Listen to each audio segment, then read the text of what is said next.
اسرا بیگم خوشی کی شدت سے چیختی سرحد سے اٹھی، تب تک وہ بھاگ کر ان کے سینے میں سما گئی تھی۔ پچھلے 2 سال سے وہ اسٹڈی کے لیے لندن میں تھی اور آج اس کی اچانک آمد انہیں سرشار کر گئی۔ ماشاء اللہ، اتنا خوبصورت سرپرائز! والہانہ انداز میں اسے چومتے وہ محبت سے بولیں، جس پر وہ اور رجب صاحب مسکرا دیے۔ بس میں نے سوچا آپ کا اتنا پیارا فیس دیکھنا ہے تو فوراً چلی آئی، اور میں نے وہ دیکھ بھی لیا بابا۔ ان کا گال چومتے وہ شرارت سے بولتے رجب صاحب کے گلے کا ہار بنی۔ اس کی بات پر وہ دونوں بے ساختہ مسکرا دیے۔ بھائی کہاں ہے؟ ذوالنون کی غیر موجودگی محسوس کرتے وہ حیرت سے بولی۔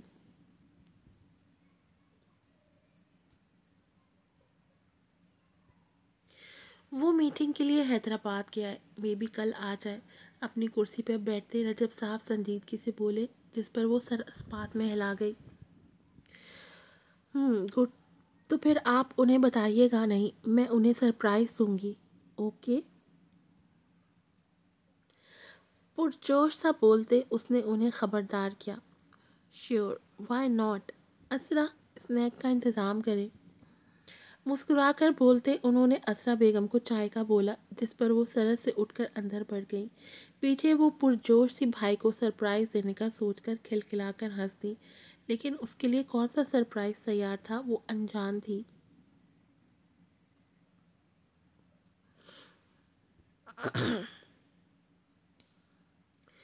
وہ ٹھیک ہو جائے گی بوا، کیوں پریشان ہوتی ہیں؟ ان کے کندھوں پر ہاتھ رکھتے وہ تسلی دیتے لہجے میں بولی۔ ان کا نڈھال چہرہ اسے بھی خائف کر گیا تھا۔ انشاءاللہ رائمہ۔ سامنے دروازے کو دیکھتے ان کے لفظ امید سے بڑبڑائے۔ زری کے بے ہوش ہوتے ہوئے انہوں نے رائمہ اور اس کے شوہر طیب کو کال کر کے بلایا تھا۔ طیب ہی کوئی ڈاکٹر لایا تھا جو اسے چیک کر کے گیا تھا۔ اس کا کہنا تھا کہ اس نے کوئی ٹینشن لی تھی، اور وہ ٹینشن کیا تھی یہ ان کا دل جانتا تھا۔ رات سے وہ اور رائمہ بے حال سے اس کے ہوش میں آنے کا انتظار کر رہی تھی۔ ایسے ہی چلتا رہا تو وہ بہت جلد ہار مان جائے گی بوا۔ رائمہ کا متفکر اور سنجیدہ لہجہ ان کی سماعتوں سے ٹکرایا، جس پر وہ تھکن زدہ سے سر ہلا گئیں۔ وہ قدرت کے فیصلوں کے خلاف جانے کی کوشش کر رہی ہے رائمہ، اور مخالفت ہمیشہ تکلیف دیتی ہے، اسے بھی تکلیف ہوگی۔ وہ سنجیدگی سے بولتی، بہت سے ایسے راز افشا کر گئیں جن سے وہ انجان نہیں تھی۔ اگر کوئی انجان تھا تو وہ صرف زری کی ذات تھی۔ وہ اس سے بھاگ رہی تھی جو اس کے نصیب میں لکھ دیا گیا تھا، اور بے شک یہ مسافت تھکا دینے والی تھی۔ لیکن بوا، اس سے پہلے وہ کچھ کہہ پاتی، دروازے پہ ہوتی جاندار دستک نے اسے چونکا دیا۔ طیب کام پر گیا ہوا تھا، ایسے میں کسی کی آمد ان دونوں کو چونکا گئی تھی، لیکن بوا سخت ہراساں ہوئی۔ ان کا دل کسی انہونی کا پتہ دے رہا تھا۔ ایک نظر بوا کے ہراساں چہرے کو دیکھتے وہ دروازے کی طرف بڑھی۔ دروازہ کھولتے ہی جو منظر رائمہ نے دیکھا وہ اسے ساکت کر گیا۔ ویل چیئر پر بیٹھا مردانی وجاہت کا شکار اور اس کے عقب میں کھڑے گارڈز۔ وہ خائف سی ہوتی اس سے پہلے کچھ پوچھتی، 2 گارڈز آگے بڑھتے اسے نرمی سے سائڈ پر کر گئے۔ اس کی دہشت اور رو بھی اتنا تھا کہ رائمہ کی زبان تالو سے چپک گئی۔ السلام علیکم۔ اندر بوا اسے دیکھ کر سرحد سے اٹھ کھڑی ہو گئیں۔ اس نے سلام کیا، مگر وہ حیرت کی زیادتی کی وجہ سے جواب نہ دے پائیں۔ نینا، زری کہاں ہے وہ؟ انہیں ساکت کھڑا دیکھتے اس نے تمہید میں وقت ضائع نہیں کیا، بلکہ سیدھا سوال پوچھا جس نے ان کے اوسان خطا کر دیے۔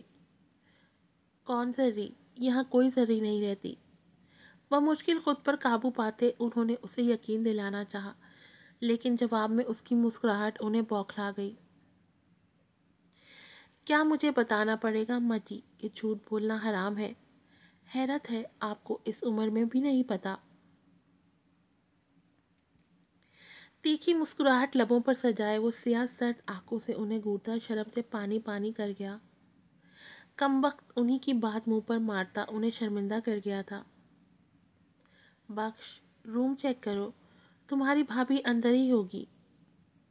بوا کی آنکھوں میں آنکھیں ڈالتے وہ سختی سے بولتا انہیں سن کر گیا۔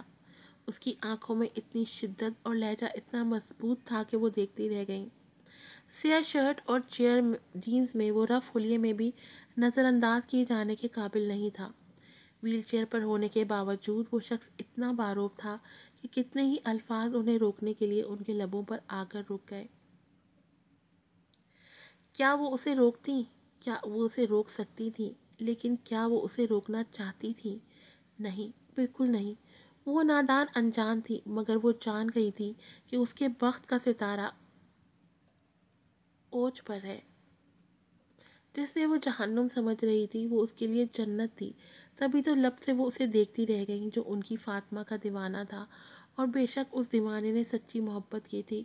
اس کی حالت انہیں کسی بھی سنگین اقدام سے روکتی ساکت کر گئی، کیونکہ وہ چاہتی تھیں کہ ان کی فاطمہ اب سکون بھری زندگی گزارے۔